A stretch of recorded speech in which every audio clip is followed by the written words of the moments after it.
সম্মানিত সুধীমণ্ডলী, এই পর্যায়ে আলোচনা নিয়ে আসছেন আহলে হাদিস আন্দোলনের মুহতারাম আমিরে জামাত প্রফেসর ডক্টর মোহাম্মদ আসাদুল্লাহ আল গালিব। আসসালামু আলাইকুম ওয়া রাহমাতুল্লাহি ওয়া বারাকাতুহু। ইন্নাল হামদুলিল্লাহ নাহমাদুহু ওয়া নাস্তাঈনুহু ওয়া নাস্তাগফিরুহু ওয়া নু'মিনু বিহি ওয়া নাতাওয়াক্কালু আলাইহি ওয়া নাউযু বিল্লাহি মিন শুরুরি আনফুসিনা ওয়া মিন সাইয়্যাতি আমালিনা মান ইয়াহদিহিল্লাহু ফালা মুদিল্লা লাহু ওয়া মান ইউদ্লিল ফালা হাদিয়া লাহু ওয়া নাশহাদু আন লা ইলাহা ইল্লাল্লাহু ওয়াহদাহু লা শারীকা লাহু ونشهد أن محمدًا عبده ورسوله فقد قال الله تعالى في الكلام المجيد فأعوذ بالله السميع العليم من الشيطان الرجيم بسم الله الرحمن الرحيم هو الذي بعث في الأميين رسولا منهم يتلو عليهم آياته ويزكيهم ويعلمهم الكتاب والحكمة وإن كانوا من قبل لفي ضلال مبين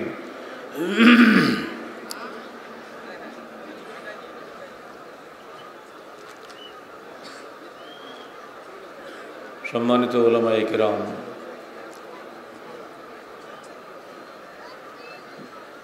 আন্দোলনের প্রিয় সাথী ও কর্মী ভাই ও বোনেরা, সেই সঙ্গে 28তম তাবলীগ ইজতেমার প্রথম দিনে আগত এবং এই সময়ে সমবেত সকল পর্যায়ের শ্রোতামণ্ডলী,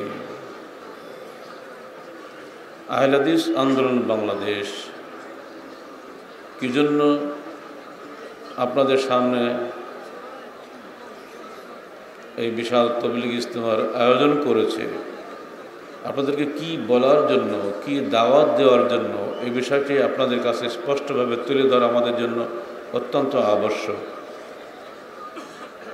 এই বিষয়টি সংক্ষেপে আমরা তুলে ধরার চেষ্টা পাবো। ওয়া মা তাওফীকি ইল্লা বিল্লাহ আলাইহি তাওয়াক্কালতু ওয়া ইলাইহি উনীব। ঘুণে ধরার সমাজ ব্যবস্থাকে পুনরায় সংস্কার করার উদ্দেশ্যে আমাদের এই আন্দোলনের সার্বিক প্রচেষ্টা। যুগে যুগে নবী রসুল এসেছেন, তারা ঘুণে ধরা সমাজকে সংস্কার করেছেন। শেষ নবী মুহাম্মদ রাসূলুল্লাহ সাল্লাল্লাহু আলাইহি ওয়াসাল্লামের মৃত্যুর পর থেকে কিয়ামত অবধি আর কোনো নবী আসবেন না। এখন ওয়ারাসাতুল আম্বিয়া হিসেবে উলামায়ে ইসলামকে এই দায়িত্ব পালন করতে হচ্ছে। এই দায়িত্ব পালন করতে গিয়েও দেখা যাচ্ছে ওলামায়ে সু এবং ওলামায়ে মামদুহ দুই ভাগে ভাগ হয়ে যাচ্ছে। শুরু থেকেই এটা ছিল, আজও এটা আছে, আগামী দিনেও এটা থাকবে। কারণ হকপন্থী মানুষ তারা বাছাই করার সুযোগ পাবে। হকপন্থী সংগঠন কোনটা, এটা মানুষ বাছাই করার সুযোগ লাভের জন্যই আল্লাহ পাক এই সুযোগটা করে দিয়েছেন।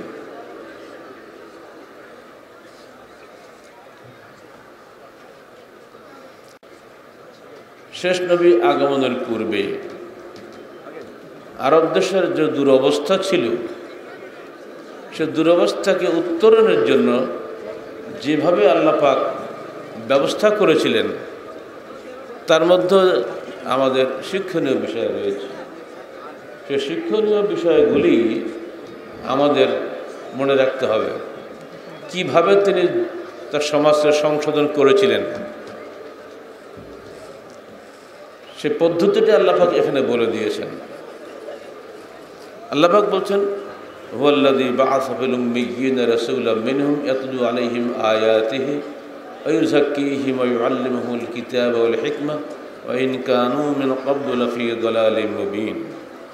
তিনি সেই মহান সত্তা যিনি নিরক্ষরদের মধ্যে তাদের একজনকে নবী হিসেবে প্রেরণ করেছেন, যিনি তাদের সামনে আল্লাহর আয়াতসমূহ পাঠ করে শোনান এবং তাদের অন্তর জগৎকে পরিচ্ছন্ন করেন, পরিশুদ্ধ করেন এবং তাদেরকে শিক্ষা দান করেন কিতাব ও হিকমাহ, কোরআন এবং সুন্নাহ। ওয়াইন কানু মিন ক্বাবলু লাফি দালালিন মুবিন, যদিও তারা ইতিপূর্বে ছিল স্পষ্ট ভ্রান্তির মধ্যে। ওয়া আখারিনা মিনহুম লাম্মা ইয়ালহাকু বিহিম ওয়া হুয়াস সামিউল আলিম, এছাড়াও পরবর্তী যারা আসবে, যারা এখন পর্যন্ত তাদের সঙ্গে মোলাকাত করেনি, অর্থাৎ আমরা যারা, তাদের সবারই জন্য তিনি একমাত্র ব্যক্তি যিনি তালিম ও তারবিয়তের মাধ্যমে, তাজকিয়া ও তাসফিয়ার মাধ্যমে, পরিশুদ্ধি ও প্রশিক্ষণের মাধ্যমে সমাজ সংশোধন করবেন। আয়াতটি একটি মৌলিক দিক নির্দেশনা দান করে সমাজ পরিবর্তনের, সমাজ পরিশুদ্ধকরণে। শয়তান যেহেতু আমাদের সঙ্গে আছে, প্রতি মুহূর্তে শয়তান আমাদেরকে পথভ্রষ্ট করার চেষ্টা করবে, এটাই স্বাভাবিক। যে ব্যক্তি দৈনিক কোরআন শরীফ পড়ে সেখানেও শয়তান পিছিয়ে লাগে। এমনকি দৈনিক শিকি কোরআন পাঠকারী হাজ্জাজ বিন ইউসুফ শত শত আলেমের দুঃখের কারণ ছিলেন। তাকে ইসলাম জগতে কসাই বলে তিনি কুখ্যাতি পেয়েছেন। যেদিন তিনি মারা যান সেদিনও জেলখানায় 1,20,000 মতো আলেম, সে যুগের অত্যন্ত জয়্যিদ উলামায়ে দ্বীন, তাবি জেলখানা ছিলেন। অথচ তিনি দৈনিক শিকি কোরআন তেলাওয়াত করতেন। অতএব কোরআনের আলেম হলেই যে তিনি তার দ্বারা অনেক খেদমত হবে, এটা আশা করা ঠিক নয়। বরং আমরা দেখতে পাচ্ছি কাদিয়ানীদের এত বড় বড় আলেম আছে, কোরআনের মুফাসসির আছে, যেমন লাহোরের মোহাম্মদ আলী, সে কাদিয়ানীদের এত বিখ্যাত আলেম। তার ইংলিশ তফসির পড়ে বুঝে অন্তত একটা পৃষ্ঠা অনুবাদ করার যোগ্যতা আমাদের আছে কিনা সন্দেহ। এত বড় একটা আলেম মানুষ, আল্লাহ পরীক্ষা নিয়েছেন শয়তানের মাধ্যমে। পুরা তার মেধাটাই ব্যয় হচ্ছে ইসলামের বিরুদ্ধে, শেষ নবুয়তের বিরুদ্ধে। গোলাম আহমদ বলে একটা বদবখ্ত ও তার পক্ষে, তার নিঃসন্দেহে একদল ভক্ত আছে, তারা তাকে অন্ধবিশ্বাস করে। পৃথিবীর কোনায় কোনায় এমনি করে ইসলামের নামে ইসলামের ক্ষতি করার জন্য সবসময় একদল লোক আছে। দূর অতীতে বিখ্যাত তাবেঈ মুহাম্মদ ইবনে সিরিনকে এই বিষয়ে জিজ্ঞেস করা হলো যে আমরা তাহলে কোথায় যাব, কার কাছ থেকে দিন শিখব? তিনি জবাব দিলেন, দেখো, ইন্না হাযাল ইলমা দীন ফানজুর মিম্মান তাখুযুনা দীনাকুম।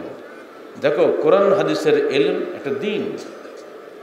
তোমরা শেখার আগে দেখো কার কাছ থেকে তোমরা দিন শিখছো। জানলেই তার কাছে শেখা হবে না। এজন্যই তো আমরা দেখতে পাই একই কোরআন সুন্নাহ সবাই বলছে। যারা দৈনিক কবর পূজা করছেন, কবরে যে নজর নিয়াজ দিচ্ছেন, কবরের কাছ থেকে তারা তাদের রোগের আরোগ্য কামনা করছেন, বিধবা নারী, যাদের বন্ধা নারী সন্তান কামনা করছেন, সেই মানুষগুলো পর্যন্ত বলছে আমরা বাংলাদেশে কোরআন সুন্নাহ কায়েম করবো, বলছে না? যতগুলো ইসলামী দল বাংলাদেশে আছে সবাই কোরআন সুন্নাহ কায়েম করবে। আর সেকুলার দলগুলো ভাষাটা একটু ঘুরিয়ে বলে আমরা কোরআন সুন্নাহ পরিপন্থী কোনো আইন করিব না, ডাইরেক্ট কোরআন সুন্নাহ করবে, এটা বলে না। কথার মধ্যে অনেক মারপ্যাচ আছে। তাহলে আমরা কি করব? সবাই যদি কোরআন সুন্নাহ কায়েম করবো তো আমরা কি করব? কোরআন সুন্নাহ কায়েম করতে গিয়ে তো আমাদেরকে জেল খাটতে হইল। আমরা তো বাবা কারো জেল ইলেকশনে যাইনি, কারো ভোটের বাক্সের প্রতিদ্বন্দ্বী ছিলাম না। যারা জেল খাটালো তারা তো কোরআন সুন্নাহ কায়েম করার জন্য ক্ষমতায় গিয়েছিল। তা আমাদের জেল খাটালে কি কোরআন সুন্নাহ কায়েম হয়েছে? কারণ তাদের ব্যাখ্যা একরকম, সমস্যার ব্যাখ্যায় গিয়ে হাজার হাজার মাদ্রাসা বাংলাদেশে আছে, লক্ষ লক্ষ মাদ্রাসার ছাত্র আছে, 6.5 লক্ষ মাদ্রাসার শিক্ষক আছে, তাদের জমিতুল মোদারেসিন আছে, তাদের লিডারকে আমি বললাম কি ব্যাপার, মাথার উপরে ছবি রেখে আপনারা বেতন বৃদ্ধির দাবি করছেন?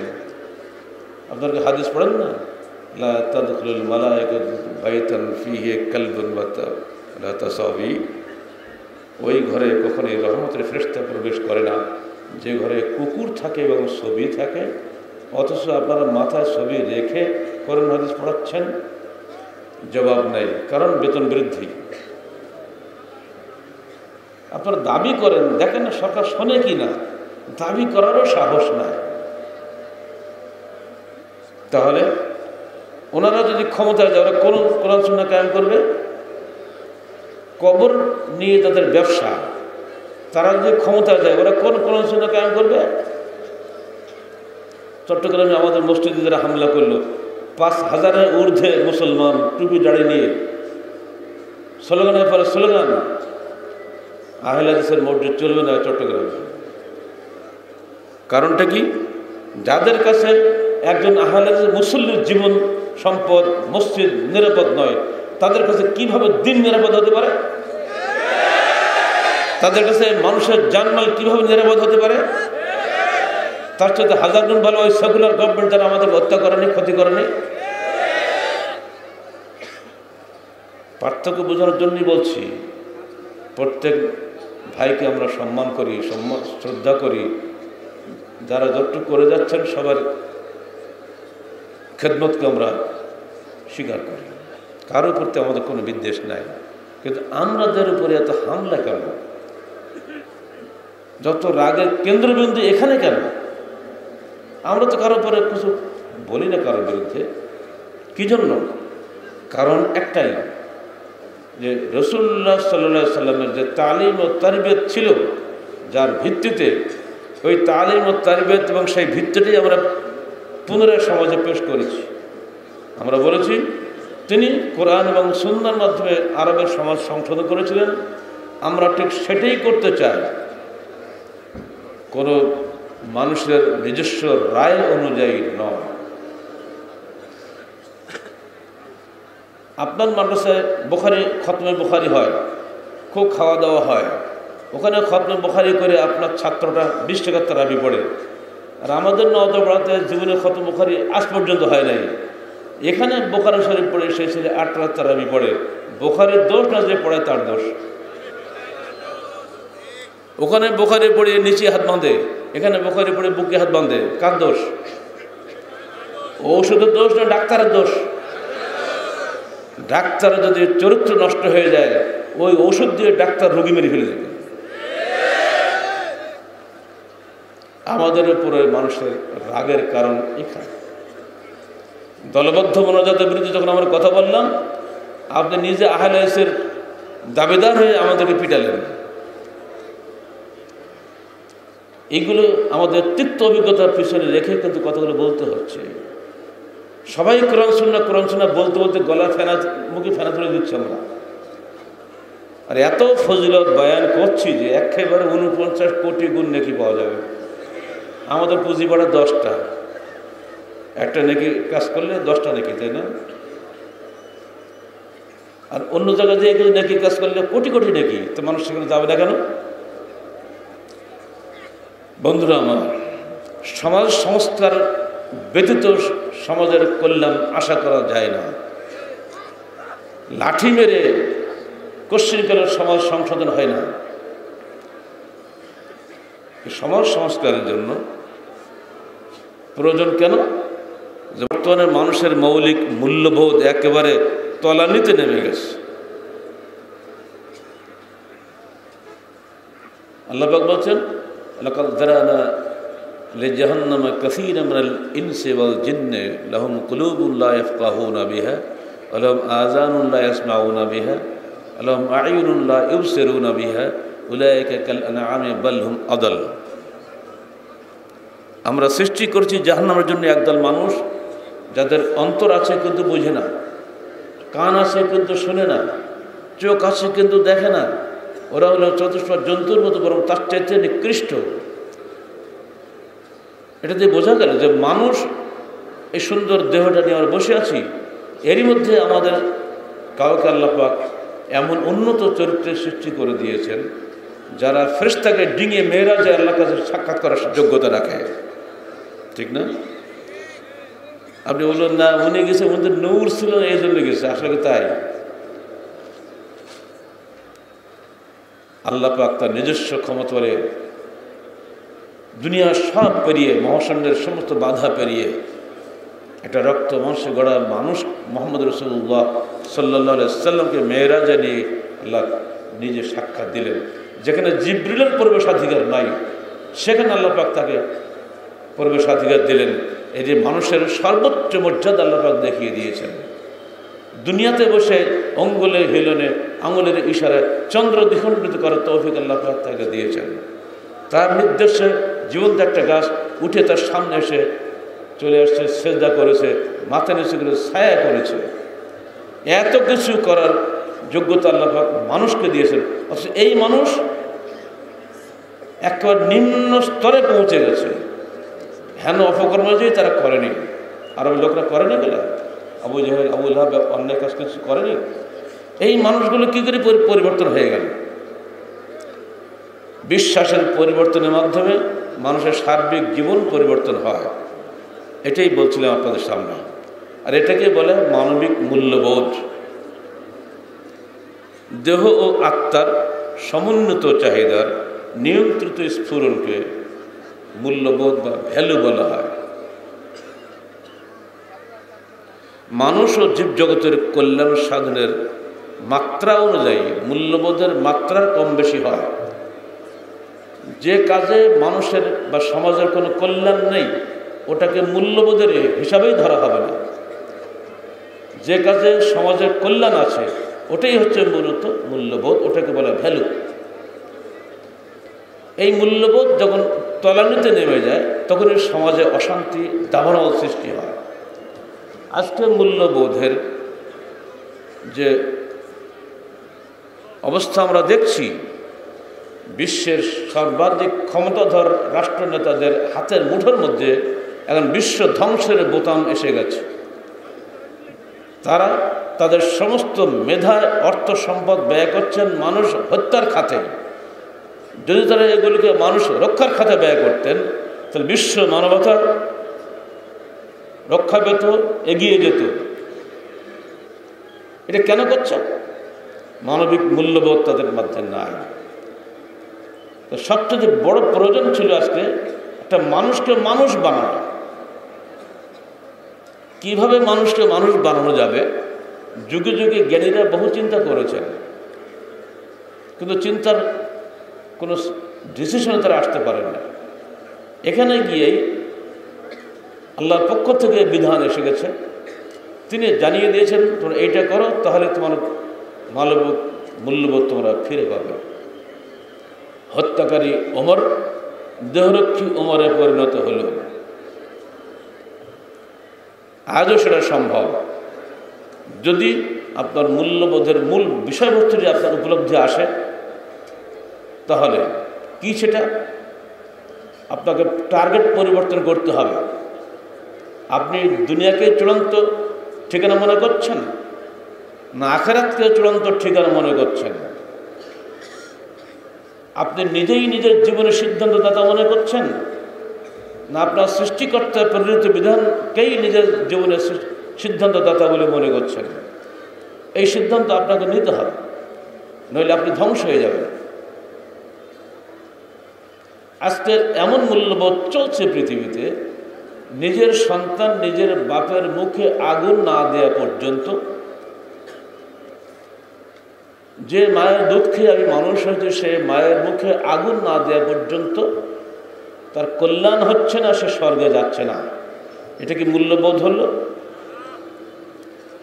স্বামী মরে গেছে, স্ত্রী বিধবা হবে, যেহেতু পুনরায় তার বিবাহ নিষিদ্ধ, অতএব একটা কুমারী, এটা একেবারে যুবতী বিধবাকে মৃত স্বামীর জ্বলন্ত চিতায় জীবন্ত নিক্ষেপ করা, এটাকেও বলা হচ্ছে ধর্ম। যখন সে আগুনে পুড়ে মরে যাচ্ছে, তখন আপনি উলুধ্বনি দেবে যে ওই চলে গেল স্বর্গে। এটা কি মূল্যবোধ হলো? কয়েকদিন আগেও তো এসবগুলো হয়েছে। এই সমস্ত বড় বড় আস্তানাগুলিতে, কথিত ধর্মস্থানগুলিতে দেবদাসী লালন করা হয়েছে। ইতিমধ্যেই বহু দেবতা ধরা পড়ে গেছে, দেখেন না, পত্রিকায় আসছে। এখন মানুষের স্বভাব বিরুদ্ধ যে কোনো কাজই মানুষের মূল্যবোধ ধ্বংস করবেই। খ্রিস্টান পোপ পাদ্রীরা মনে করছেন বিবাহ করাটা মূল্যবোধ বিরোধী কাজ, অতএব বিবাহ নিষিদ্ধ পোপ পাদ্রীদের জন্য। ফলে তারা ঠেকাতে পারে নাই। তাদের সেখান থেকে এমন এমন নোংরা ঘটনা বেরিয়ে আসতেছে যা শুনলেও কানে আঙুল দিতে হয়। মৌলিক বিষয়টা হচ্ছে এই যে মানুষের মানবিক মূল্যবোধ রক্ষার জন্য অবশ্যই তাকে অমানবিক সত্তার কাছ থেকে বিধান নিতে হবে। মানুষ কখনো নিজের মানবিক মূল্য রক্ষার জন্য সিদ্ধান্ত দিতে পারে না। কারণ মানুষ যখনই কোনো আইন করবে তখনই তার নিজেকে রক্ষা করে আইন করবে। সে নিজের তৈরি আইনের পিস্তল দিয়ে নিজের বক্ষ ভেদ করবে, এটা কোশ্চিনকালে সে চাইবে না। আর সেজন্য মানুষকে একটা আভ্রান্ত সত্তার কাছে মাথা নত করতে হয়, তিনিই হচ্ছেন আল্লাহ। নবী রাসূলগণ এই পথে দেখিয়ে গিয়েছেন, এর বাইরে যদি আপনি যান আপনি শেষ হয়ে যাবেন, আর আগাতে পারবেন না। আল্লাহ বলছেন ইন্না দ্বীন ইনদাল্লাহিল ইসলাম, আল্লাহর নিকটে ইসলামই একমাত্র দিন। আমাখতালাফাল্লাযীনা উতুল কিতাব ইল্লা মিন বা'দি মা জাআহুমুল ইলমু বাগিয়ান বাইনহুম। আহলে কিতাবরা, যাদের কাছে আল্লাহর কিতাব এসেছিল, ইহুদি নাসারারা, তারা ইখতিলাফ করলো, বিভেদ করলো, মতভেদ করলো। যখন তাদের কাছে এলেম এসে গেল, এলেম বলতে কোরআন এসে গেল, বলল না এটা আল্লাহর কালাম নয়, আমাদেরটা আমাদের থাকবে। আগেরটা আল্লাহর কালাম ছিল, এটাও আল্লাহর কালাম। ওটা বাতিল করে আল্লাহ পাক শেষ কালাম নামিয়েছেন, কোরআন পাঠিয়েছেন, ওরা মানল না। ফলে যা হওয়ার তাই হলো। ওয়া ইয়াকফুর বিআয়াতিল্লাহি ফাইন্নাল্লাহা সারিউল হিসাব। যে ব্যক্তি আল্লাহর আয়াত সমূহকে অস্বীকার করবে, আল্লাহ দ্রুত তাদেরকে শাস্তি নামিয়ে দিবেন। সারা বিশ্বে আল্লাহর শাস্তি নেমে গেছে, বিভিন্ন এলাকা ভিত্তিক এখন হচ্ছে। এটাকে সর্বব্যাপী রূপ ধারণ করতে বেশি দিন সময় লাগবে না, কারণ সর্বত্র দুষ্ট নেতৃত্ব সারা মানবতার টুটি চেপে ধরে বসে আছে। মানুষকে যদি বাঁচতে হয় অবশ্যই ফিরে যেতে হবে তার সৃষ্টিকর্তা আল্লাহ প্রেরিত বিধানের কাছে। আর সেই বিধান বুঝতে হবে তাদের মাধ্যমে যাদের সামনে বিধান নাজিল হয়েছে, যাদের সামনে আমার নবী তাদের বিধান ব্যাখ্যা দিয়েছেন, তাদের বুঝ অনুযায়ী আপনাকে বুঝতে হবে। ১,৫০০ বছর পরে এসে আপনি নিজের বুঝ দিলে হবে না, এই বুঝটা আপনার দিলে চলবে না। এই মৌলিক বিষয়টি আপনাদের সামনে তুলে ধরার পরে সিদ্ধান্ত আল্লাহর কাছ থেকে নিচ্ছি। আল্লাহ বলছেন দেখো তোরা বুঝো আর না বুঝো, ওয়া ইয়াবতাগি গায়রাল ইসলামি দীনান ফালা ইউকবালা মিনহু ওয়া হুয়া ফিল আখিরাতি লামিনাল খাসিরিন। যে ব্যক্তি ইসলাম ব্যতীত অন্য কোনো দিন জীবন ব্যবস্থা তালাশ করবে সেটা কখনোই কবুল করা হবে না, সে পরিণামে অবশ্যই ক্ষতিগ্রস্তদের অন্তর্ভুক্ত হবে। চূড়ান্ত সিদ্ধান্ত হয়ে গেল। এখন জগৎবাসীকে ভেবে দেখতে হবে আমি ইসলাম ফলো করব কি করব না। শয়তান বলবে আপনি ফলো করবেন না, কিন্তু বাস্তবতা আপনাকে বাধ্য করবে আপনাকে ফলো করতেই হবে। জনগণের ট্যাক্সের টাকা নিয়ে আপনি বোমা বানাচ্ছেন, অথচ নিজের দেশের 77% মানুষ বিলো স্টারভেশন লেভেলে বসবাস করছে পার্শ্ববর্তী বৃহত্তম গণতন্ত্রের দেশে। আমেরিকার 99% মানুষের অর্থের 1% মানুষ ভোগ করছে। সারা বিশ্বের সমস্ত সম্পদ মাত্র 8 জনের পকেটে যাচ্ছে। এরপরেও আপনি বলছেন যে আমরা খুব ভালো আছি।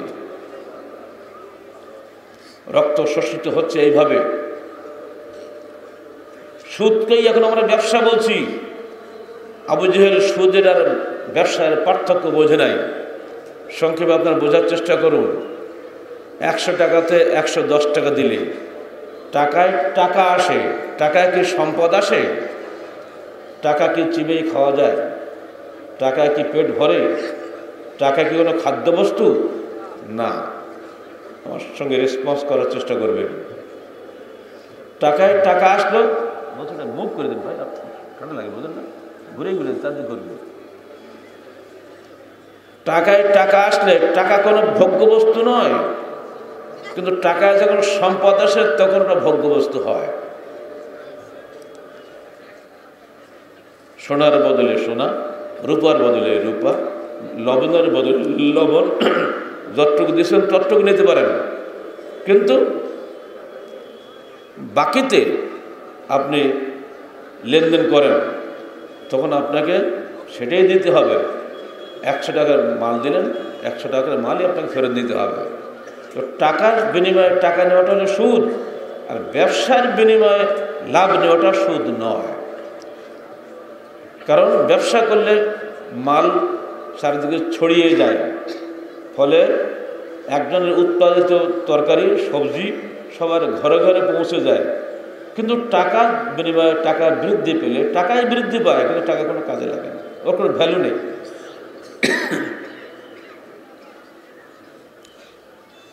এবার এইটাকে জায়েজ করার জন্য আমরা কি করলাম, নগদে এক দাম, বাকিতে বেশি দাম।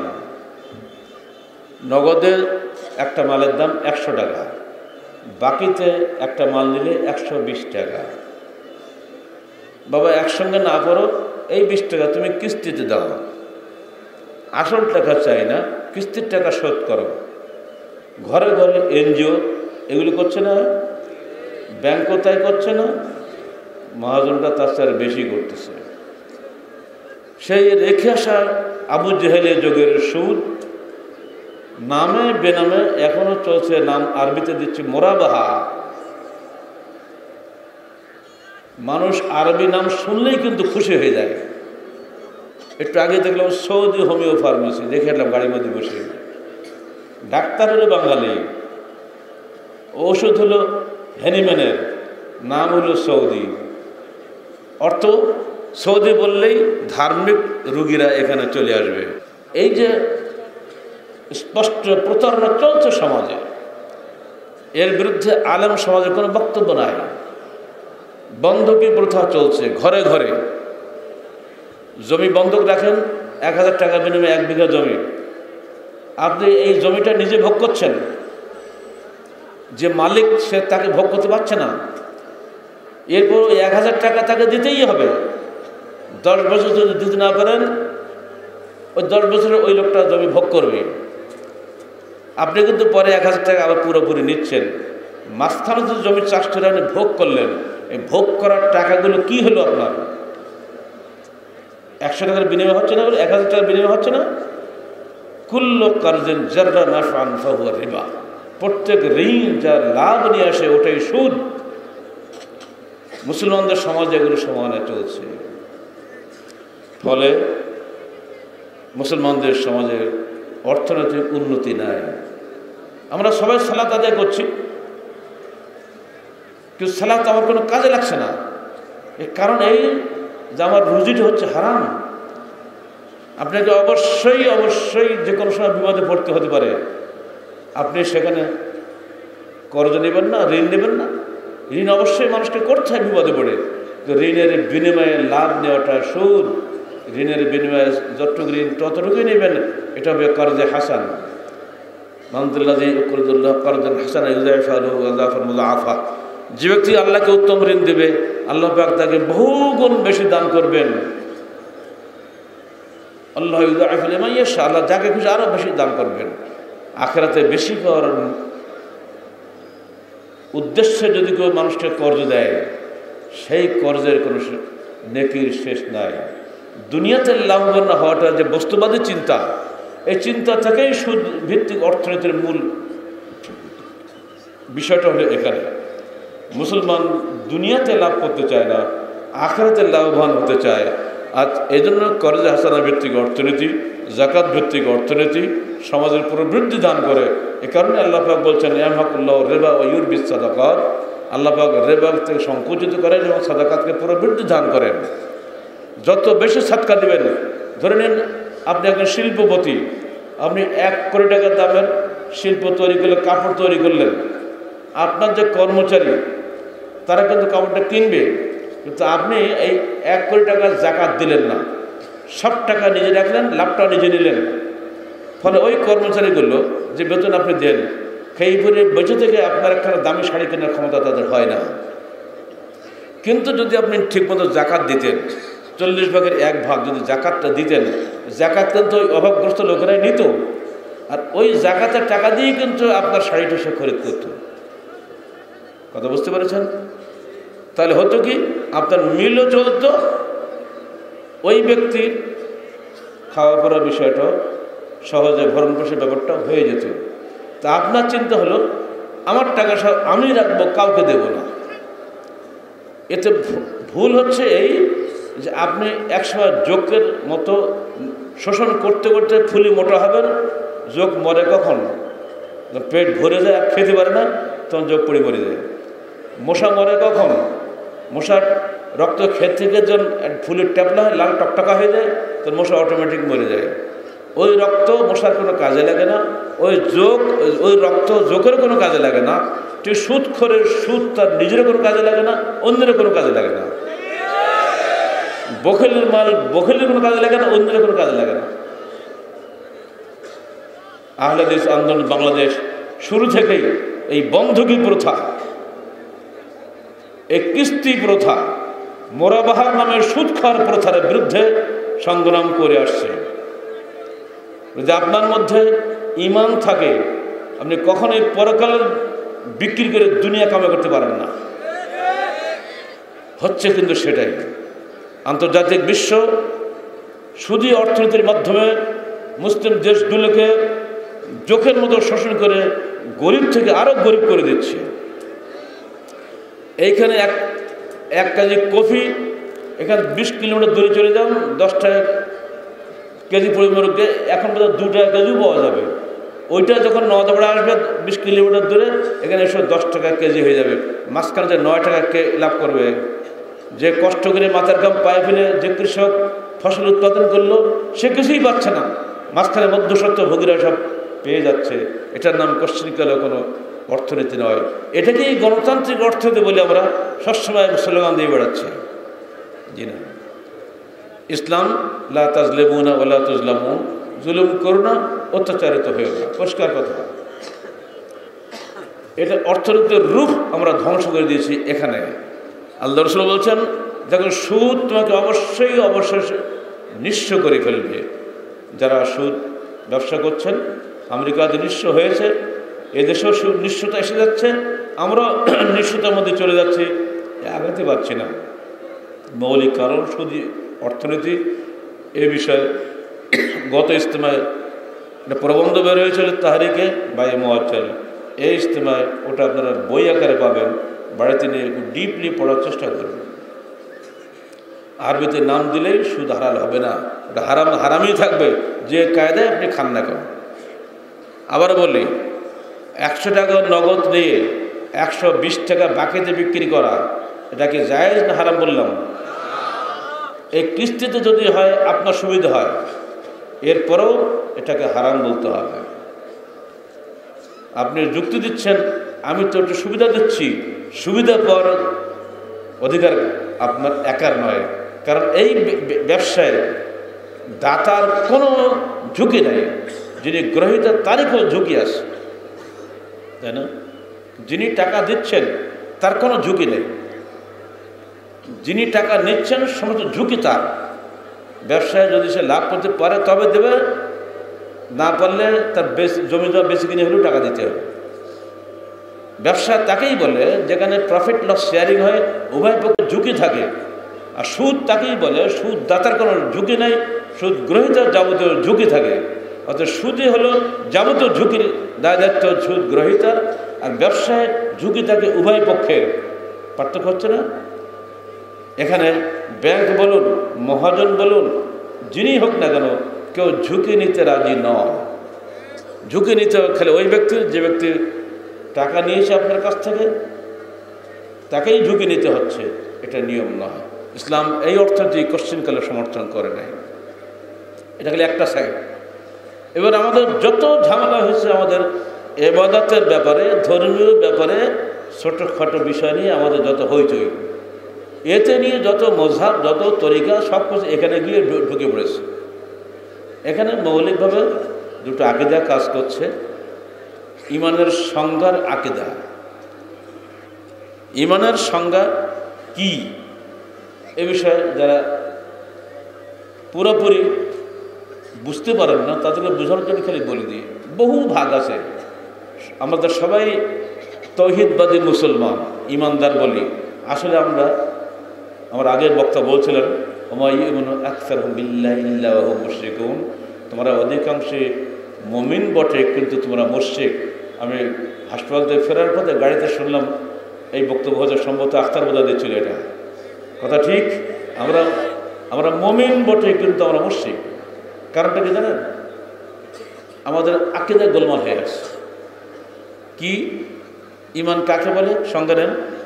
আল ঈমান আত-তাসদীক বিল জানান ওয়াল ইকরার বিল লিসান ওয়াল আমল বিল আরকান ইয়াজিদু বিত তাআহ ওয়া ইয়ানকুসু বিল মাসিয়াহ।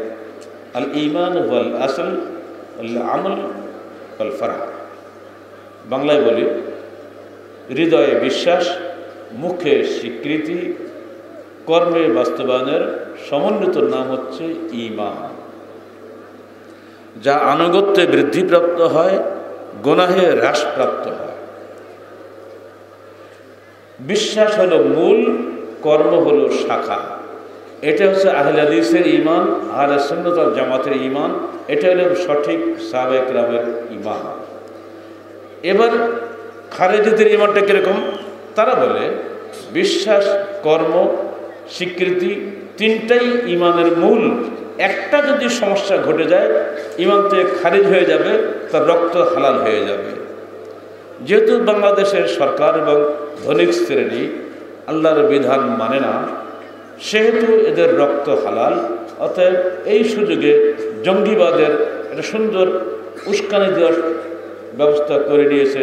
এর পিছনে জাতীয় আন্তর্জাতিক ষড়যন্ত্রের কাজ করছে, যারা এই সুন্দর বাংলাদেশটাকে ধ্বংস করতে চায়। ইসলামের এই রক্ষা ব্যূহ এটাকে দুনিয়ার বুক থেকে মিটিয়ে দিতে চায়। তারা ইসলামের নাম করে জঙ্গিবাদের এই আকীদাটা ঢুকিয়ে দিয়ে মুসলমানের হাত দিয়ে মুসলমানের বক্ষ লক্ষ্য করে প্রতিদিন রক্ত ঝরাচ্ছে। তরুণ ছেলেরা এই পার্থক্য বোঝে না, আর না বোঝার কারণে তাদের দিয়েই তাদের এই মিশন সাকসেসফুল হচ্ছে। এখানে অস্ত্র কিন্তু ইহুদি নাসারাদের, ব্রেনটা চলছে ইহুদি নাসারাদের। গুলি করছে মুসলমান, মরছে মুসলমান, অস্ত্রের ব্যবসা করছে ইহুদি নাসারা, হাসছে কিন্তু ইহুদি নাসারা মুসলমানদের শত্রুরা। এই ফাঁদে ফেলেছে কেন? খারেজিদের ঈমানটা আছে বলে ওইটাকে তারা এখানে ঢুকিয়ে দিয়েছে খুব ভালো করে।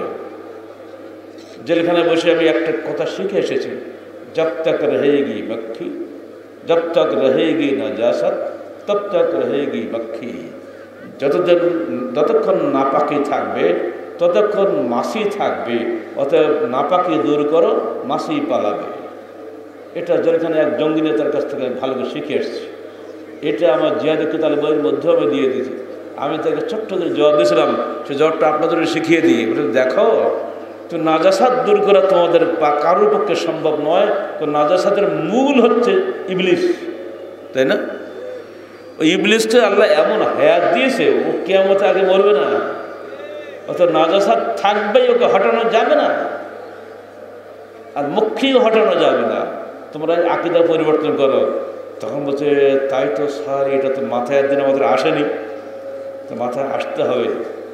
মাথা ব্যথা হয়েছে, ওষুধ খাও, ট্যাবলেট খাও, ক্যাপসুল খাও, মাথা ব্যথা দূর করো। কিন্তু মাথা কেটে ফেললে তো আর দেহই থাকলে না। তোমরা মাথা ব্যথা হয়েছে বলে মাথা কেটে ফেলবা? সরকার দুর্নীতি করছে, তুমি দুর্নীতি করছো, আমি দুর্নীতি করছি, তো সব কেটে ফেলে দেবা? তো দেশে থাকবে কারা? ভালো, এতই যখন তোমরা মুজাহিদ হয়ে গেছো, তো নিজের বাপকে আগে মারো, নিজের বউটাকে মারো, তখন কিন্তু র করে না। যত রাগ হলো সরকারকে মারতে হবে। সরকার দেশ চালায়, সারা দেশের চিন্তা সরকারের ঘাড়ে। ভালো হোক মন্দ হোক, তারা তো দেশের কাজ করছে, তো ওটাকে মারলেই এদেশে ঝাঁপ দিয়ে পড়া যায়। আমরা তো গরিব মানুষ, সাধারণ মানুষ, আমরা কি করতে পারি বলেন? অত্যন্ত সুচতুরভাবে এই স্লোগানটা ঢুকিয়ে দিয়ে মুসলিম বিশ্বকে শেষ করার পলিসি ফাঁদা হয়েছে এর মাধ্যমে। ঠিক এর বিপরীত আরেকটা আকীদা কি? শুধুমাত্র স্বীকৃতির মাধ্যমে কলেমা লা ইলাহা ইল্লাল্লাহ বললেই আপনি মুসলমান হয়ে যাবেন, আমলের কোনো দরকার নেই। আমল ঈমানের অংশ নয়। তিনটা ব্যাখ্যা হলো না? আমল ঈমানের অংশ নয়। এই কথা যদি বলা হয় তাহলে আমি খালি স্লোগানই দেবো সারা জীবন, কোনোদিন আমল করব না, ঠিক না? অধিকাংশ মুসলমান এই দলভুক্ত, এদেরকে বলে আরবিতে মুরজিয়া, শৈথুল্যবাদী, চরমপন্থী, মধ্যপন্থী। তিনটা আকীদায় আমাদের সমস্ত আমল বরবাদ করে দিচ্ছে, মানবিক মূল্যবোধ ধ্বংস করে দিচ্ছে। যে ব্যক্তি চরমপন্থী আকীদা বিশ্বাসী, তার কাছে মানবিক মূল্যবোধের কোনোই মূল্য নাই।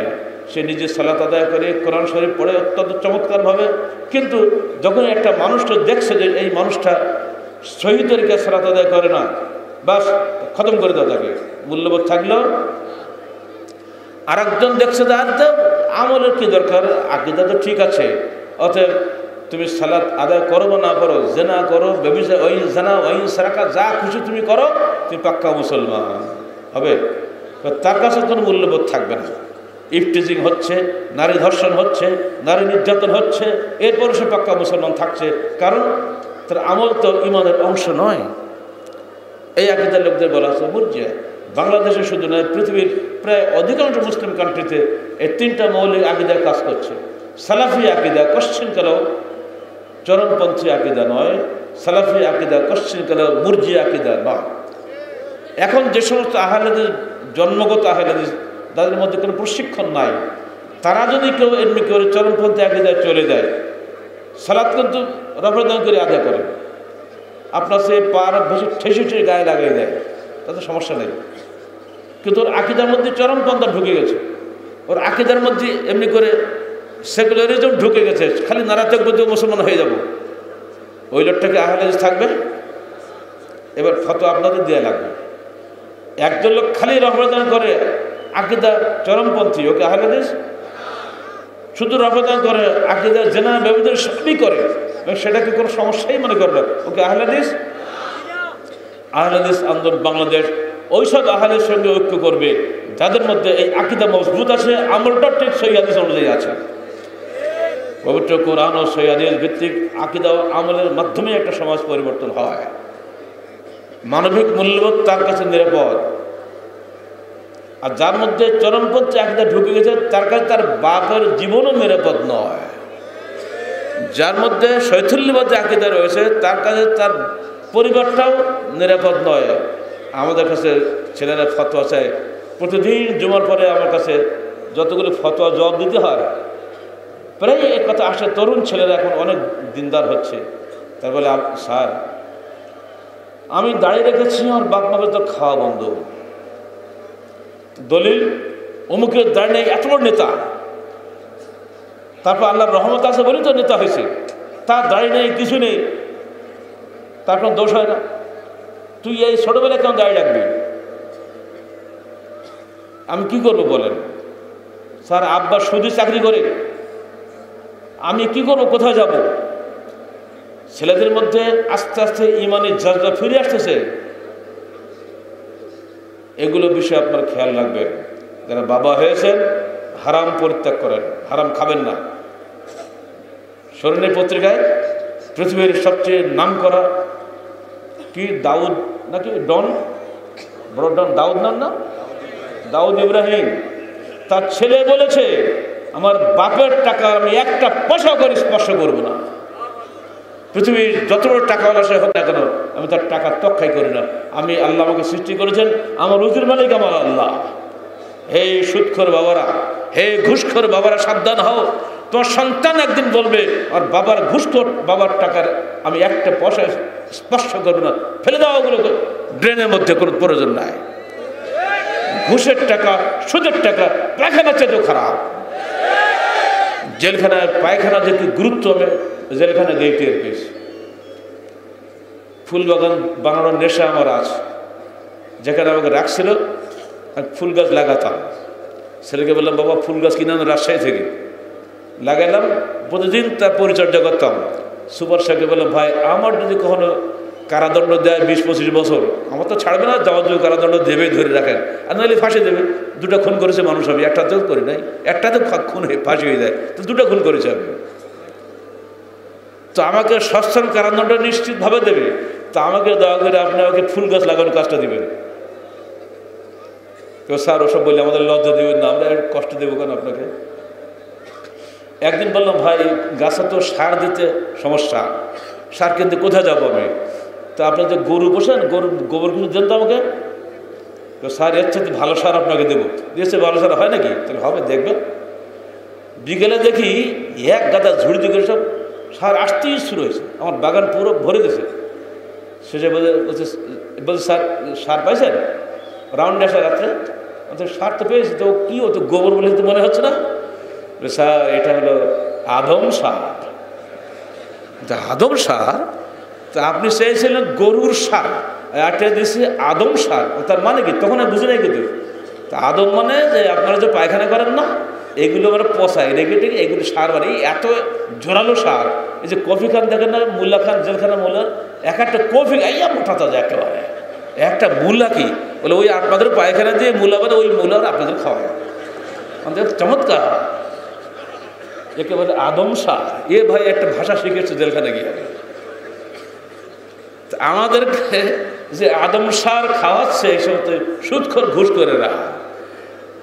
সাবধান, ছেলেরা কোশ্চিন কালে ওই পায়খানা দিয়ে আদম সার, সুদ দিয়ে আদম সার পর্যন্ত হয় না। গ্রামাঞ্চলে একটা কথা চালু হয়ে আছে, যদি কারোর গরুর লাঙ্গলে ফাল লাগে, ফাল বুঝেন? লাঙ্গল চালাটা উঠে গেছে এখন, আমি ছোট দেখছি আর নিজে লাঙ্গল চালাইছি। গরুর পায়ের নিচে লাঙ্গলের ফাল লাগলে ওটা ছিলে যায়, ফলে ওখানে ঘা হয়। ওই ঘাটা সারে না, খুব সমস্যা, পোকা হয়ে যায়। যদি কাউকে যে বলা হয় ভাই আমার গরুর ফাল লেগেছে, আমার এক চাচা ছিলেন এটা খুব এক্সপার্ট, খালি বলতে হবে গরুর ফাল লেগেছে কোন গ্রামে, অমুক গ্রামে। তুমি যাওয়া বাড়ি যাও, দেখো তোমার গরুর রোগ সেরে গেছে, পোকা চলে গেছে। আমরা একদম বললাম চাচা আপনি কী বলেন, বলার সঙ্গে সঙ্গে পোকা চলে যায়। পোকা এখান থেকে কয়েক মাইল দূরে সে গরু, তা আপনি খালি ডেলি দেখি এই পোকা হটাই দেন, কী করে হটান? ওষুধপত্র কিছু তো দেন না। তাহলে বাবা শুনে রাখ, এই এলাকার একজন সবচেয়ে নাম করা সুদখোর আছে, আমি ওই সুদখোরের নাম করে মন্ত্র পড়ি আর সঙ্গে সঙ্গে পোকা পালা হয়। পোকারা সুদখোরকে পর্যন্ত বরদাস্ত করে না, ওরা পোকারা পর্যন্ত সম্মান করে না, অথচ আমরাই তাদেরকে ভিআইপি সিআইপি মানে প্লেনে ফিরিয়ে নিয়ে যাচ্ছি। কোন দেশে বসবাস করছেন? কিয়ামতের মাঠে ইয়াতাখাব্বাতু শাইতান মিনাল মাসসে, সে উঠে সোজাই দাঁড়াতেও পারবে, থরথরকে কাঁপবে, ভূত ধরা রোগীর মতো শুধু কিয়ামতের মাঠে উঠতে হবে। বন্ধুরা আমার, ইসলাম শুধুমাত্র সালাত সেয়ার মধ্যে নয়, আগে আসুন ইসলাম নৈতিক মূল্যবোধের দিকে। আগে আপনি মানুষ হন, তারপরে আপনি আহলে হাদিস হন। কিসের মানুষ আপনি? প্রকৃত আহলে হাদিস সেই প্রকৃত মানুষ। বেদাতি কখন প্রকৃত মানুষ হতে পারে? চরমপন্থী কখনো প্রকৃত মানুষ নয়। প্রকৃত মানুষ হবে ইনসানে কামেল সেই হতে পারে যে সার্বিক জীবন পবিত্র করার সহি আছে, যে গড়ে তুলবে, ব্যালেন্সড লাইফ নিয়ে জীবনের পরিচালনা করবে। এই বিষয়গুলো যদি আমরা না বুঝি, মানবিক মূল্যবোধ কেমন করে থাকবে? আজকে বৃহৎ শক্তির লড়াই চলছে সিরিয়াতে, দেখছেন না? নিজেদের শক্তির দ্বন্দ্ব চলছে, মরছে নিরীহ নারী, শিশু এবং সাধারণ গণমানুষ, সবই মরছে, গণতন্ত্রওয়ালারা মারতেছে। এটা মূল্যবোধ বৃদ্ধির উপায় কি? এজন্য সবার আগে আপনাকে বেশ কতগুলো কাজ করে যেতে হবে। কয়েকটা মাত্র সাজেশন দিয়ে দিচ্ছি, আপনারা পরে বিবেচনা করবেন। প্রথম কথা এখন আল্লাহ পাক বলে দিচ্ছেন, কোরআন এবং সুন্নাহর মাধ্যমে সমাজকে পরিশুদ্ধ করতে হবে, নিজস্ব জ্ঞানের মাধ্যমে নয়। এবং কোরআন সুন্নাহ যেটা সাহাবীগণ বুঝেছিলেন সেইভাবে আপনাকে কোরআন সুন্নাহ অনুযায়ী কাজ করতে হবে। ওমা আতাকুমুর রাসূলু ফাখুযু ওমা নাহাকুম আনহু ফান্তাহু। রসুল তোমাদের যা নির্দেশ দেন তা গ্রহণ করো, যা নিষেধ করেন তা বর্জন করো। এখানে বলা হয়েছে আতাকুম মানে কি? আতাকুম, যা দেন। তা আসলে এর অনুবাদ আতাকুম নয়, এটা অনুবাদ হবে আমারাকুম, যা নির্দেশ করেন। কারণ এর পরে এসে ওমা নাহাকুম, যা নিষেধ করেন। নিষেধের বিপরীতটা কি বলেন? আদেশ, ঠিক না? তা আগে বলা হলো যা দেন, তাহলে বলতে হতো তা গ্রহণ করো, তা তো বলেনি। যা দেন পরে বলা হচ্ছে যা নিষেধ করেন, তো আগেরটার অর্থ প্রকৃত অর্থ হবে যা আদেশ করেন, ঠিক না? তাহলে এখানে রসুলের আদেশ আর আল্লাহর আদেশ পৃথক নয়। একদল বেরিয়েছে আহলে কোরআন, তার হাদিস মানে না, আর আমাদের বেলা তোমরা আহলে হাদিস, তোমরা কোরআন মানো না। কোরআনে প্রায় 13-14 জায়গায় রয়েছে আল্লাহ আহসানুল হাদিস, আল্লাহ সর্বোত্তম হাদিস, একটা সর্বোত্তম বাণী নাজিল করেছেন। 3টা উদাহরণ দিলে আপনি বুঝতে পারবেন। আব্দুল্লাহ ইবনে মাসউদ রাদিয়াল্লাহু আনহু তিনি হজে গিয়েছেন। একজন লোক এহরাম পরে, মুহররম একজন ব্যক্তি দেখলেন নিজের জামা গায়ে ডাটে ঘুরে বেড়াচ্ছে। এলাই বেটা এদিকে আসো, তুমি এহরামের পর বাদ দিয়ে নিজের জামা গায়ে বসে আছো কেন? বলে ইবনে মাসউদ, আপনি আমাকে নির্দেশ দিলেন, কোরআন থেকে দলিল দেন যে এহরাম বেড়ে কবর পড়তেই হবে। কোথায় আছে কোরআন দেখান? অবশ্যই কোরআন আছে। কোথায় আছে? ওমা আতাকুম রাসূলু ফাখুযুহু ওমা নাহাকুম আনহু ফান্তাহু, সূরা হাশর 7 আয়াত। আমার রসুল বলছে এহরামে কাপড় পড়তে হবে, আল্লাহ বলছে তোমরা আমার রসুলের নির্দেশ মানো, এটাই তো দলিল। চুপ। এক মহিলা উম্মে ইয়াকুব, সে বলছে ওই উল্কি দেয়, মেয়েরা উল্কি দেয় না হাতে, আর চুলে রং করে, ভুরু কেটে সরু করে, কালো সাদা চুল তুলে কালো করে। 80 বছরের বুড়ো আজকাল কালো চুল তো ঘুরে বেড়া দেখেন না? নেই তো বাংলাদেশে এরকম নেতা নেই, তাই না? তারা বলে কি, আমাদের ইউনিভার্সিটি দেখি তো, আমার সেই বয়স বেশি, আর আমার ছাত্র অনেক সাদা হয়ে গেছে, কিন্তু সাদা তো দেখা যাবে না। যে সারের চুল এখনও সাদা হলো না, আমার চুল যদি সাদা হয়ে যায় তা মানায় নাকি? এমন কালো করে তো মনে হয় যেন কত কালি জন্ম হয়েছে। এগুলো কেন করো? আল্লাহ রাসূল বলছেন যে ব্যক্তি তার চুলে সাদা কালো কলপ দেবে সে জান্নাতে যাওয়া পরিবর্তে জান্নাতের সুগন্ধিও পাবে না। অথচ আলেম সর্বোচ্চ ডিগ্রিধারী সবগুলো এগুলো করে যাচ্ছে, গেল তো। এইবার ওই মহিলা বলছে আমি এগুলো করি, আপনি নাকি বলেছেন লানত হবে, তাহলে অবশ্যই লানত হবে। আমি কোরআনের একেবারে এই মাথা থেকে ওই মাথা পর্যন্ত পড়েছি, কিন্তু কোথাও এই চুল উল্কি দেওয়া, হাতে উল্কি দেওয়া নিষেধ পাই নাই, সাদা চুল তুলে কালো করা নিষেধ পাই নাই। আপনি কোথায় পেলেন? ইবনে মাসউদ জবাব দিলেন, দেখো যদি আপনি ভালোভাবে পড়তেন কোরআন তাহলে বুঝতে পারতেন কোরআনে আসে কিনা। বলে কি বলুন তো? তুমি বলে ওমা আতাকুম রাসূলু ফাখুযুহু, রসুল যা নির্দেশ দেন তা গ্রহণ করো, যা নিষেধ করেন তা বর্জন করো। এটা তো আল্লাহ রসুল নিজে লানত করে গেছেন মুস্তাশমিন পর্যন্ত। এগুলো তুমি কেন করো? তুমি তো আমি আপনার ঘরে ঢুকবো, দেখতে আমাদের বউ কী করে, তো যাও দেখে আসো, গিয়ে দেখে যার বউর এসব কারবার নাই। তো ইবনে মাসউদ বলে দিল, শুনে রাখো হে উম্মে ইয়াকুব, আমার বউ যদি এই উল্কি দেওয়া কাজ করতো, আমি ইবনে মাসউদ কোশ্চেন কেন বউকে ঘরে রাখতাম না। রসুলের হাদিসকে অস্বীকার করবে এমন কোনো মহিলাকে আমি ঘরে রাখবো, তুই তাই মনে করেছ? এটা সাহাবাদের জীবনের কথা বলছি, আজকের কথা নয়। সে যুগেও এরকম মানুষ ছিল যারা বুঝতে পারত না বিষয়টা পার্থক্য কোথায়। তারা ভাবত কোরআনের হাদিস তো পৃথক জিনিস। এর একটু পরে আসেন ইমাম শাফি রহমতুল্লাহ আলাইহি, বিখ্যাত ইমাম, জন্ম 150 হিজরি, মৃত্যু 204 হিজরি, মাত্র 54 বছর উনি বেঁচে ছিলেন। এর মধ্যে জগৎ বিখ্যাত ইমাম হয়ে গেছেন। তিনি একদিন বললেন হজের ময়দানে গিয়ে, এই তোমরা কারা আছো, আমার কাছে তুমি যে কোনো প্রশ্ন করবা, আমি কোরআন এবং হাদিস দিয়ে তার জবাব দিয়ে দেবো। তখন একজন লোক এসে বলছে, হে মোহাম্মদ ইবনে ইদ্রিস, এই ভিমরুল বা বলতে কামড়ালে যে মারা যাবে না, এর কোরআন থেকে দলিল দাও। কোরআন কি ভিমরুলে বলতে লেখা আছে? মহাবিপদ। ইমাম শাফি বললেন, ঠিক আছে তোমার দলিল আমি দিচ্ছি। ওই ওমা আতাকুম রাসূল বলে দিল, বলার পরে বলে, দেখো আমার রসুল বলেছেন আমার মৃত্যুর পরে তোমরা আবু বকর এবং ওমরের অনুসরণ করো। এটা সহিহ হাদিস, হাকিমে মুস্তাদরাক হাকিমে এসেছে। যারা আবু বকর এবং ওমরের অনুসরণ করবে তারা সঠিক পথে থাকবে। ওমর বলেছেন, ওমর নিজে বলেছেন, বলতে কামড়ালে মেরি ভালো, অথবা এটি দলিল, বলতে কামড়ালে মেরি ফেলতে হবে। তো এহরাম বাঁধতে থাকো আর এমনি থাকো, বলতে সময় খাতির নাই, তাহলে মশা মারা জায়েজ হয়ে গেল এখন। এই 3টা ঘটনা বললাম, মনে রাখবে। জীবনের সর্বক্ষেত্রে কোরআন এবং হাদিস দিয়ে দলিল দেওয়া সম্ভব। এ যুগে আর তাহারিকার স্তর তো দলিল নয় কি?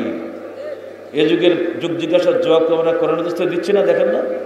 আর তাহারিকে এই 1997 সাল থেকে এই পর্যন্ত আপনি খোঁজ নিয়ে দেখেন কয়টা ফতোয়া ফেকা অনুযায়ী গিয়েছে, আর কত শত হাজার হাজার ফতোয়া সেরেফ সহি হাদিস অনুযায়ী গিয়েছে। এখন ডাটা করে দেখেন, যদি কোনো গবেষক থাকেন করে দেখবেন। এজন্য সৌদি এম্বাসির একজন উচ্চ পর্যায়ের গবেষক একসঙ্গে বলতে বাধ্য হয়েছিলেন, আমরা মনে করতাম এতদিন যে হেদায়া সরাবেকা কুদুরি ছাড়া ফতোয়া দেওয়া যায় না, আর তাহারিক দেখিয়ে দিল শুধু কোরআন হাদিসের মাধ্যমে আধুনিক যুগ জিজ্ঞাসার জবাব দেওয়া সম্ভব। এবং তিনি এটাও বলতে বাধ্য হয়েছেন, আর তাহারিক একটা নীরব বিপ্লব সাধন করছে, আগামী দিনে মানুষ আর ফেঁকা পড়বে না। ইমাম শাফি সে যুগে কেমন চমৎকার জবাব দিয়েছেন, এ যুগে কি আমরা পারি না? মানবিক মূল্যবোধ বৃদ্ধির জন্য আপনাকে অবশ্যই এমন জায়গায় সারেন্ডার করতে হবে যিনি মানুষকে সৃষ্টি করেছেন। তিনি জানেন সর্বোচ্চ মানবিক মূল্যবোধ কার কাছে আছে। আয়েশা রাদিয়াল্লাহু আনহাকে জিজ্ঞেস করা হচ্ছে, হে আয়েশা, আল্লাহ নবীর চরিত্র কেমন ছিল? উনি জবাব দিচ্ছেন, তুমি কি কোরআন পড়ো নি? হ্যাঁ পড়েছি। কানা খুলুকুল কোরআন, আমার নবীর চরিত্রই তো হলো পুরা কোরআন, কিন্তু কোরআনের বাস্তব রূপকার। আর আমার রসুল কি বলছেন, বয়স তোলে উত্তাম্মিমা মাকারিমাল আখলাক, আমি প্রেরিত হয়েছি উন্নত চরিত্রকে সর্বোত্তম পূর্ণতা দানের জন্য। এটা দিয়ে প্রমাণ হয় আমার রসুলের চেয়ে উন্নত চরিত্রের মানুষ পৃথিবীতে আসেনি, ভবিষ্যতে কখনো আসতে পারে না। অতএব যদি মানবিক মূল্যবোধ আপনাকে অক্ষুণ্ণ রাখতে হয় বা জাগ্রত করতে হয় বা বৃদ্ধি করতে হয়, আপনাকে অবশ্যই অবশ্যই আল্লাহ রসুলের অনুসরণ করতে হবে, অন্য কোনো মানুষের নয়। আপনি অস্ত্র বলে বলিয়ান হতে পারেন, জনবলে বলিয়ান হতে পারেন, আবু জেহেলের অনুসারী হতে পারেন, মোহাম্মদের অনুসারী হতে গেলে আপনাকে অবশ্যই সব বাদ দিয়ে মোহাম্মদই হতে হবে এবং তার রেখে যাওয়া কোরআন এবং হাদিস অনুযায়ী আহলুল হাদিস হতে হবে, আহলুল রায় হওয়া চলবে না। আহলে হাদিস আন্দোলন বাংলাদেশের সার্বিক প্রচেষ্টা হচ্ছে যে কোনোভাবে মানুষকে সর্বোচ্চ মানবিক মূল্যবোধে ফিরিয়ে আনা। আজকে হিংসা বিদ্বেষ যেভাবে বেড়ে গেছে সমাজের সর্বত্র, যদি এখান থেকে আমরা বাঁচতে চাই অবশ্যই আমাদেরকে ফিরে যেতে হবে সেখানে।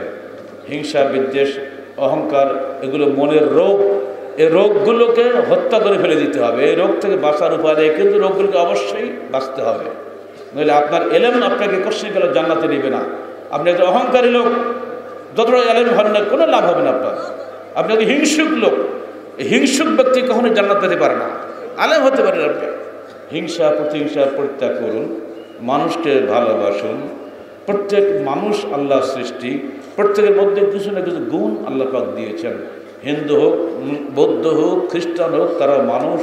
তাদের ভালোটা গ্রহণ করুন, মন্দটা পরিহার করুন, তাদেরকে ভালোর দিকে আহ্বান করুন। বেদাতি হোক, শরীকি হোক, যারা বেদাত করে, অনেক বেদাত জানেই না, এটা যে বেদাতের কথাটা জানেই না। আমাদের একটাই উদ্দেশ্য হবে, এটা যে বেদাত এই কথাটা বলি দেওয়া, বাস, আর কিচ্ছু না। বেদাত ছাড়া নইলে তোমাকে মেরে ফেলবো, এই কথা কোশ্চিন করে আমরা বলি না। এটা শিরক, এটা বাবা সাবধান হও, শিরক করলে তোমারই ক্ষতি, এই কথা আমাদের বলতে হবে। আমর বিল মারুফ ও নাহি আনিল মুনকার থাকতে হবে। খালি মানুষকে ওয়াজ করবো ভালো হও ভালো হও, মন্দ থেকে বাঁচো, এটা বলতে হবে না। ওষুধ খাবেন কিন্তু তার উপাদান মানবেন না, হবে? অ্যালার্জির ওষুধ খাবেন আর ধুমসে গরু গোশ খাবেন, অ্যালার্জি সারবে? আপনার নিষেধ করলে বাবা গরু গোশ বাদ দাও, করলা খাও, বলতে হবে না? তো আমরা কিন্তু এইটাই বলার চেষ্টা করি। আহলে হাদিস আন্দোলন বাংলাদেশের যারা কর্মী, তাদের এটাই আমাদের স্থায়ী মূলনীতি, তাজকিয়া আর তাসফিয়া, আত্মশুদ্ধিতা এবং পরিশুদ্ধিতা। ঘরে ঘরে তালিম বৈঠক শুরু করুন, প্রতি সপ্তাহে তালিম বৈঠক নিজের মসজিদগুলোকে আবাদ করুন। প্রতিদিন ফজরের পরে একদিন তাফসীরুল কোরআন থেকে, একদিন আল্লাহ রসুলের জীবনী থেকে জনগণকে পাঠ করে শোনান। মানুষ যতদিন আল্লাহ রসুলের জীবনী পাঠ না করবে, সে আল্লাহ রসুলকে চিনবে কেমন করে? একটা মুসলমান রসুলের জীবনী জানে না, সে কিসের মুসলমান? আপনি কর্মী, আপনি নেতার জীবন জানেন না, আপনি কিসের কর্মী? ঠিক না? এইটাই হলো আমাদের বড় কোর্স। যারা জানেন, আমাদের সংগঠনভুক্ত যারা আছেন তারা জানেন আমাদের কোর্স কোনটা। আমাদের দৈনিক কোর্স প্রতিদিন এসার পরে একটাকে সহিহ হাদিস শোনানো মসজিদে মুসল্লিদের সামনে 2 মিনিট সময় লাগে। প্রতি সপ্তাহে তালিম বৈঠকে অন্তত 2 ঘন্টা বসা, সেখানে আপনাকে কোরআন পড়তে হয়, আমাদের সংগঠনে একটা বই পড়তে হয়, প্রশ্নোত্তর দিতে হয়, শহীদদেরকে কেরাত শিখতে হয়। প্রতি মাসে একটা তবলিগ ইজতিমা করা, আশপাশে পুরো জেলা মিলে এক জায়গায় বসা, সেখানে পুরো দিন দাওয়াতি কাজ করা। যদি বেদাতিরা প্রতি সপ্তাহে মা কাজে যেতে পারে, আপনারা কি প্রতি সপ্তাহে তালিম বৈঠকে বসতে পারেন না? কেন পারেন না? খালি মসজিদ বানাচ্ছেন, টাইলস ফিটিং দামি দামি মসজিদ বানাচ্ছেন, এই মসজিদগুলো বানাচ্ছে যে গাছতলা নেওয়া সালাত আদায় করা অনেক ভালো। কারণ এইসব মসজিদের যারা বানাচ্ছে তারা ভাবছে আমরা জান্নাত খরিদ করে নিয়েছি। জি না, মসজিদ কষ্টি গেলে আপনার জান্নাতে নেবে না। মসজিদ ইবাদতের মাধ্যম হতে পারে, মসজিদের নিজে কোনো ইবাদত নয়। ইবাদত করতে গেলে আপনাকে অবশ্যই জানতে হবে, বুঝতে হবে, কোরআন অনুধাবন করতে হবে। প্রতিদিন আমরা সুদের আয়াত পড়ছি, ঘুষের আয়াত পড়ছি, ইন্নামাল খামরু ওয়াল মাইসিরু ওয়াল আনসাবু ওয়াল আজলামু রিজসুম মিন আমালিশ শাইতান। ইমামও পড়ছেন, মুসল্লিও শুনছেন, হৃদয়ে কোনো দাগ কাটেনি। আমরা পড়ছি আহাল্লাল্লাহুল বাইআ ওয়া হাররামার রিবা, আল্লাহ ব্যবসাকে হালাল করেছেন, রিবাকে আর সুদকে হারাম করেছেন। পড়ছি, ইমামেরও গা কাঁপে না, মুক্তাদিরও গা কাঁপে না। এরপরে লাভটা কি তাহলে? আল্লাহর এই নির্দেশগুলো প্রতিদিন আমরা পরিবারকে অতিক্রম করে চলে যাচ্ছি। ঠিক অমনি করে প্রতিদিন আমরা আল্লাহ পাকের নিদর্শনগুলো দেখছি, অথচ আল্লাহর নিদর্শন থেকে আমরা কোনো উপদেশ গ্রহণ করছি না। এই যে কদিন আগে প্রচণ্ড ঝড় হলো না, আমার তো ভাবছিল এই ইসলামাবাদে গেল। প্রচণ্ড ঝড় কে দিল বলেন তো? আল্লাহ দেয়নি? এরপরে কি আল্লাহ পরে আপনাদের ভক্তি আছে? যে আল্লাহর হুকুমে ঝড় আসলো, ঝড় চলে গেল, সে আল্লাহর হুকুমে আসতে তো বলে ঝড় আসতে পারতো, ধ্বংস হতে পারতো না? ওখান থেকে আপনাকে উপদেশ গ্রহণ করতে হবে না? এটাই দুঃখ করে আল্লাহ বলছেন, কাআইয়্যিমিন আয়াতিন ফিস সামাওয়াতি ওয়াল আরদি ইয়ামুররুনা আলাইহা ওয়া হুম আনহা মুরিদুন। কতই না নিদর্শন রয়েছে আসমান ও জমিনে সর্বত্র, মানুষ তার উপর দিয়ে অতিক্রম করে, অথচ তারা সেগুলি থেকে এড়িয়ে যায়, চিন্তাও করে না। দারাবানা মাসালানা নাসিয়া খালকাহু ক্বালা মান ইউহয়িল ইযামা ওয়া হিয়া রামীম। মানুষ আল্লাহ সম্পর্কে আজেবাজে উদাহরণ দেয়, অথচ সে নিজের সৃষ্টি সম্পর্কে ভুলে যায় আর বলে আমরা মরে পৌঁছে গলে যাব। কী করে, কে আমাকে পুনর্জীবিত করবে? এর উত্তর তো একটাই, যিনি তোমাকে প্রথম সৃষ্টি করেছিলেন তিনি তোমাকে পুনরায় সৃষ্টি করবেন, ঠিক না? আর প্রথম সৃষ্টি করা কঠিন না পুনরায় সৃষ্টি করা কঠিন? প্রথমটা কঠিন না? তো প্রথম যিনি পারলেন তিনি পুনরায় পারবেন না? চমৎকার জব হয়ে গেল। এইগুলো যারা চিন্তা ভাবনা করে না, তাদের মধ্যে মূল্যবোধ কশৃঙ্খলা ফিরে না। মানুষের কাছে আমরা আপিল করব, মানুষ হন, মানবিক মূল্যবোধ ফিরিয়ে আনুন। ফিরিয়ে আনতে গেলে মানুষের তৈরি মতবাদ ছাড়ুন, আল্লাহ প্রেরিত বিধান মানুন। কোরআন এবং সহিহ হাদিস হচ্ছে আল্লাহর সরাসরি বিধান। কোনো পৃথিবীতে কোনো ধর্মের মানুষের কাছে আল্লাহর ডাইরেক্ট কোনো কালাম নাই, আছে আমাদের কাছে। এটা আমার সৌভাগ্যবান নয় কি? একদল মানুষ বলে এই যে কোরআন মানে পড়ি, এটা আল্লাহর কালাম নয়, এটা মখলুক, সৃষ্ট। চলবে না। কোরআনের প্রতিটি হরফ, প্রতিটি কথাই আল্লাহ। ইমাম তিরমিজি বলছেন, মান কানা ফি বাইতি হাদিসুন কান্না নবী ইয়াতাকাল্লাম। যার বাড়িতে হাদিস থাকে, স্বয়ং আল্লাহ নবী তার বাড়িতে কথা বলে। কত চমৎকার কথা না?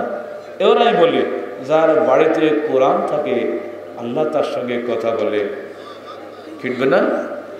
অত শত শত হাফেজ হচ্ছে আমরা, শত শত খতমে বুখারী হচ্ছে, মানুষের কোনোই পরিবর্তন নাই। কেন? কারণ না কোরআন বোঝে না হাদিস বোঝে। কামাসাল হিমারে ইয়াহমিল আসফারা, এরা গাধার মতো গাধাকালে বোঝা বহন করে, চিনির বলদ চিনি বহন করে, সে গাধা বুঝতেও পারে না চিনিটা মিঠা না তিতা। মুসলমানকে কোরআন হাদিসের মূল্যবোধ বোঝার চেষ্টা করে যেতে হবে, সেই সাথে নিজের মানবিক মূল্যবোধ উচ্চকিত করার জন্য, উন্নত করার জন্য সাধ্যমতো চেষ্টা করতে হবে। আর এটারই কোর্স হচ্ছে আহলে হাদিস আন্দোলন বাংলাদেশের দেওয়া কর্মসূচি ও কর্মপদ্ধতি ফলো করুন, জামাতবদ্ধ জীবন যাপন করুন। একাকশ্রী করা সমাজ পরিবর্তন করা সম্ভব নয়, এটা কোরআন হাদিসের সম্পূর্ণ বিরোধী। যারা বলেন নিজে সহিহ হাদিস আমল করে পাক্কা মুসলমান হওয়া যাবে, এটা সম্পূর্ণ হাদিস বিরোধী কথা তাদের। এগুলা নিজে যতই পাকা ইট হন, 10টা ইট একসঙ্গে সিমেন্ট দিয়ে রড দিয়ে আরসিসি করে শক্ত করে করলে তবে ওটা একটা বিল্ডিং তৈরি হয়, খালি ইট খাড়া করে দিলে বিল্ডিং হয় না। বাংলাদেশের হকপন্থী মুসলমান যতদিন পর্যন্ত একটা নির্দিষ্ট ইমারতের অধীনে সমাজ পরিবর্তনের সুনির্দিষ্ট লক্ষ্যে ঐক্যবদ্ধ না হবে, ততদিন পর্যন্ত বিচ্ছিন্ন জনগণ শক্তিশালী জনশক্তিতে পরিণত হতে পারে না। আর এই জনশক্তি হওয়ার জন্য বাংলাদেশ, ভারত, নেপাল, ভুটানের রাজনৈতিক বর্ডারের কোনো মূল্য নেই। সারা পৃথিবীর হকপন্থী মুসলমান একই ইমারতের অধীনে চলতে পারে যদি তারা ওয়াদা করে, অঙ্গীকার করে, যাকে আরবিতে বলে বায়াত করা বলে। কোরআন এবং হাদিসে চললো বলে যে আল্লাহর নামে অঙ্গীকার করে, সে কোশ্চিন কাল যেখানে থাক না কেন, সে কোরআন এবং সহিদের বাইরে সে যেতে পারে না। আমির কখনো ওই ব্যক্তি হতে পারে না যিনি কোরআন হাদিস বাদ দিয়ে নিজস্ব রায় মন গড়া বিধান অনুযায়ী দেশ পরিচালনা করে, সে কখনোই মুসলমানের প্রকৃত আমির হতে পারে না। আমরা আমির তাকে মানি কেন? দুনিয়াবী বিশৃঙ্খলা থেকে বাঁচার জন্য, সামাজিক শৃঙ্খলা রক্ষার স্বার্থে।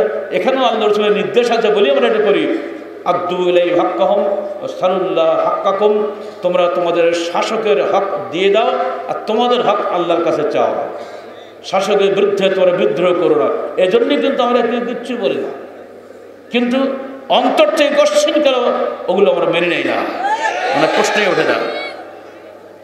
আহলে হাদিস আন্দোলন বাংলাদেশের এই মূলনীতিগুলো সর্বোচ্চ মানবিক উন্নতিকরণের জন্য, সমাজকে পরিশুদ্ধ করানোর জন্য স্থায়ী কর্মসূচি আমাদের দেওয়া আছে, এগুলো আপনারা ফলো করার চেষ্টা করবেন।